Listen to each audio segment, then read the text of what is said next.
ঠাকুরগাঁওয়ের রানীশংকৈল উপজেলার কাতিহার আরবিবি ইটভাটায় স্বর্ণের খোঁজে মাটি খুঁড়ছেন সহস্রাধিক মানুষ। বৃহস্পতিবার গভীর রাত থেকে বিভিন্ন বয়সের হাজার হাজার মানুষ, কেউ কোদাল, কেউ বসিলা, কেউ খুন্তি নিয়ে স্বর্ণের খোঁজে মাটি খনন করতে শুরু করে। ওই ইটভাটায় ভাগ্য বদলের আশায় দিন রাত চলছে যেন মাটি খনন প্রতিযোগিতা। রাতে দূর থেকে টর্চের আলোয় আরবিবি ইটভাটা দেখলে আলোকিত পাহাড় বলেই মনে হবে। রাতের আধারে টর্চের আলোতেই চলছে মাটি খননের কাজ। স্থানীয়রা জানান, উপজেলার কাতিহার আরবিবি ইটভাটায় গত বেশ কিছুদিন ধরে স্বর্ণের খোঁজে খনন প্রতিযোগিতা চলছে। গ্রামের বিভিন্ন বয়সের নারী পুরুষ বাড়ি হতে কোদাল, বসিলা নিয়ে ওই ভাটায় ভিড় করছেন দলে দলে। তাদের মধ্যে শ্রমিক শ্রেণীর মানুষই বেশি।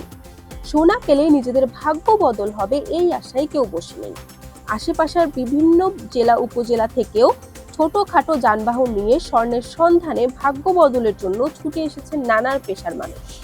আবার নিরাশ হয়েও ফিরছেন অনেকেই। বরিশাল ডট